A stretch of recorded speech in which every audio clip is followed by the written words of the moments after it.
గురూజీ 72 గంటల్లోనే ఫోన్ లోని అద్భుతమైన జ్యోతిష్య పరిష్కారం చూపిస్తారు. నమ్మండి, నమ్మకపోండి, ఇది నిజం. శ్మశాన కాళి రుద్ర చౌడీదేవి ఆరాధకులు నంబర్ 1 వశీకరణ స్పెషలిస్ట్ గురూజీ. మనిషి పుట్టుక నుండి చనిపోయే వరకు వచ్చే అన్ని క్లిష్టమైన సమస్యలకు పరిష్కారం ఇక్కడ లభిస్తుంది. విద్య, ఉద్యోగం, వ్యవహారం, స్త్రీ ప్రేమ, పెళ్లి, సంతానం, స్త్రీ పురుష వశీకరణం, భూవశం, భార్యాభర్తల కలహాలు, కోర్టు సమస్యలు, విడాకుల సమస్యలు, చేతబడి, అప్పుల బాధ, ఇంకా మీకు ఎలాంటి సమస్యలు ఉన్నా 72 గంటల్లోనే. అందరికీ నమస్కారం. ఓం గం గణపతి నమః. ఓం నమః శివాయ. ఓం శ్రీమాత్రే నమః. జ్ఞానానందమయం దేవం నిర్మల స్ఫటికాకృతం ఆధారం సర్వవిద్యానాం హయగ్రీవం ఉపాస్మయే. సో ఈసారి వెరైటీగా మనము ప్రతిసారి చంద్రుడు, కుజుడు, శుక్రుడు, గురు సంచారం, శని సంచారం ఇవే చేస్తూ ఉన్నాం కదా. కుజ శని సంచారం ఇవన్నీ బాగా ఎక్కువ చేసాం కదా. సో ఇప్పుడు ఏంటంటే మనము రవి రారాజు, మనకి నవగ్రహాల్లో రారాజు ఎవరు అని అంటే రవి అంటే సూర్యుడు. సో ఈ సూర్య సంచారం గురించి మనం తెలుసుకుందాం. సో ఇప్పుడు ఏంటంటే రవి సంచారం మనకి కర్కాటక రాశిలో జూలై 16వ తారీఖున జరుగుతుందన్నమాట. సో ఎప్పుడైతే రవి సంచారం మెయిన్గా 2 రాశుల్లో జరిగినప్పుడు కాలం మొత్తం కాలగణన మనం చూసినట్టయితే కాలం మొత్తం పెద్ద మార్పులోకి గురవుతుంది.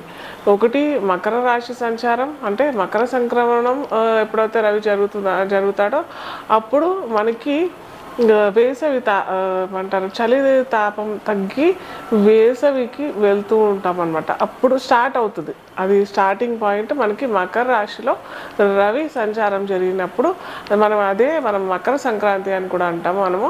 సో అక్కడ పంటలు కోయటం, కొత్తగా మనం సంక్రాంతి జరుపుకోవటము, కొత్త పంట వచ్చిన సందర్భంగా అందరికీ పంచడము ఆ పంటని, అలాగే దైవ సమర్పణ చేయటం, తర్వాత మనం కూడా అందరం సెలబ్రేట్ చేసుకోవడము సంక్రాంతికి మూల కారణం అవుతుంది. సో అది తర్వాత మనకి అప్పటి నుంచి ఏమవుతుందంటే రవి ఎప్పుడైతే మకర రాశిలో సంక్రమణం జరిగినప్పుడు మనకి కాలాన్ని చూసినట్టయితే కూడా చెప్పాం కదా, చలికాలం నుంచి మెల్లిగా వేసవి తాపానికి గురయ్యే టైం, అంటే భూమి గురయ్యే టైము స్టార్ట్ అవుతుంది. ఎలా అంటే అప్పుడు ఏంటంటే రవికి భూమికి రవికి డిస్టెన్స్ మనం చూసినట్టయితే దగ్గరగా వచ్చేస్తాడు అనమాట. అంటే రవి ఏదో దగ్గరికి రావడం కాదు, ఇక్కడ మనము భూమి సంచరిస్తూ ఉంటుంది కదా, భూమి తిరుగుతూ ఉంటుంది, ఆకర్షణ శక్తి వల్ల ఏమవుతుంది అనమాట, భూమి దగ్గరగా రవికి దగ్గరగా, అంటే సూర్యుడికి దగ్గరగా రావడం మూలంగా మనకి ఈ తాపం పెరిగిపోవడం, వేసవి రావటం, ఇవన్నీ మనము మకర సంక్రమణం రవి చెందినప్పుడు మనకి ఇవన్నీ మనము ఎక్స్పీరియన్స్ అవుతాం. అది ఒక పెద్ద మార్పు, కాలంలో ఒక పెద్ద మార్పు అయితే మకర రాశి సంక్రమణం. నెక్స్ట్ మార్పు వచ్చేది ఎప్పుడు అని అంటే మనకి కర్కాటక రాశిలోకి రవి సంచారం చేసినప్పుడు, రవి సంక్రమణం కర్కాటక రాశిలో జరిగినప్పుడు అప్పుడు ఏంటంటే ఈ వేసవి తాపం తగ్గి వర్షాలు స్టార్ట్ అవ్వటము ఇలాంటివన్నీ జరుగుతుంటాయి మనకి. ఎప్పుడైతే రవి కర్కాటక రాశిలో ప్రయాణం చేసినప్పుడు అప్పుడు మనం దాన్ని దక్షిణాయనం అని అంటాం.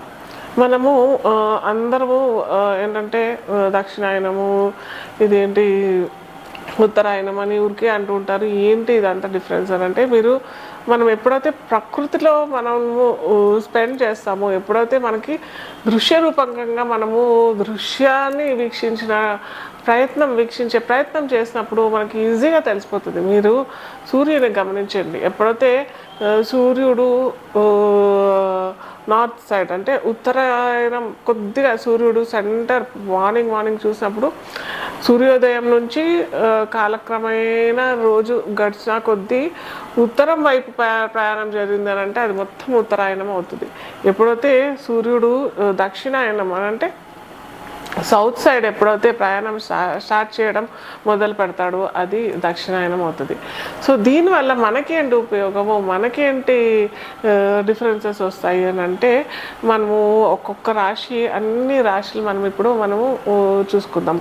మేషరాశి నుంచి మనకి మీనరాశి వారికి ఎవరెవరికి ఏ ఏ ఫలితాలు వస్తాయి అది మొత్తం మనం ఇప్పుడు తెలుసుకుందాం ఒక్కొక్కటి. తులా లగ్నం తెలియని వారికి రాశి అని చూసినట్టయితే ఇక్కడ తులా లగ్నానికి అధిపతి ఎవరు అని అంటే మనకి శుక్రుడు అవుతాడు. ఓకే, సో ఈ శుక్రుడికి రవికి పడుతుందా అని అంటే అంత పడదు. ఎందుకంటే ఇక్కడ ఈ తులా లగ్నం వారికి రవి బాధకాధిపతి అవుతాడు. ఓకే, సో ఈ బాధకాధిపతి ఎక్కడున్నాడు, ఎక్కడ సంచారం జరుగుతున్నాడు? కర్కాటక రాశి. అంటే కర్కాటక రాశి ఏమవుతుంది వీళ్ళకి? దశమంలో ఉంటాడు. అంటే దశమంలో రవి, అలాగే రవితో పాటు గురువు కూడా ఉన్నాడు. గురువు కూడా మనకి తృతీయ షష్టాధిపతి కూడా అవుతారు కాబట్టి కొద్దిగా జాగ్రత్తగానే ఉండాలి. మెయిన్ ఏంటంటే ఉద్యోగ విషయంలో చాలా జాగ్రత్త వహిస్తేనే మంచిది. ఎందుకంటే ఉన్నత పదవులకు వెళ్ళాలన్నా కొద్దిగా ఇబ్బందులు, లేదా మారాలన్నా వేరే ఉద్యోగాలకు మారాలన్నా ఏముంది, ఒక్క నెల పోతే మనకి మళ్ళీ రవి సింహరాశిలోకి వచ్చేస్తాడు కదా. ఆ సింహరాశి కూడా అంత మంచి సంచారం అయితే కాదు. కాబట్టి ఒకటి రెండు నెలలు ఆగి మారటానికి, ఉద్యోగంలో మార్పులు చేర్పులు చేసుకోవడానికి అయితే సత్ఫలితాలు వస్తాయి. అలాగే దశమము తండ్రి స్థానం అవుతుంది కూడా కాబట్టి కొద్దిగా తండ్రికి అనారోగ్యం ఎవరికైనా కానీ తులా లగ్నం రాశి. మీరు ఇంకొకటి, నేను ఓన్లీ ఇక్కడ గోచార ఫలితాలే చెప్తున్నాను. మీరు మీ పర్సనల్గా జాతక రీత్యా మీ కుండలిలో జాతకంలో తండ్రి స్థానంలో ఏ గ్రహం ఉన్నది అది చూసుకొని ఇది కూడా మీరు కోయిన్సైడ్గా మీరు చేసుకున్నట్టయితే చక్కటి ఫలితాలు అయితే వస్తాయి.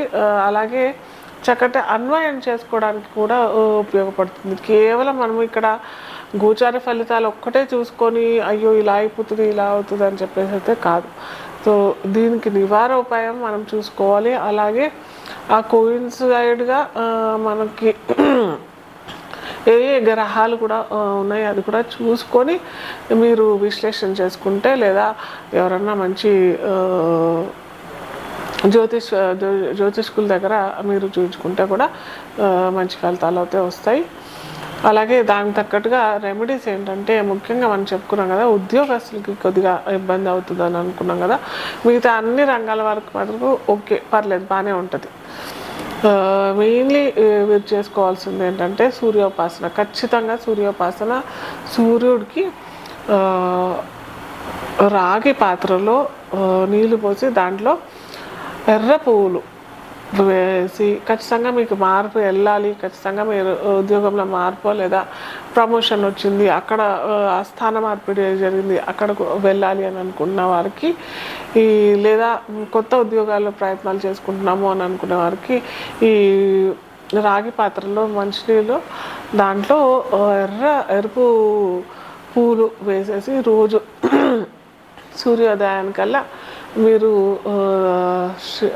సూర్యోపాసన చేసుకుని ఆ సూర్యుడికి జలం సమర్పించినట్టయితే మార్పులు వచ్చినా కానీ పెద్దగా మీకు బాధ పెట్టేటట్టుగా అయితే ఏమి ఉండదు.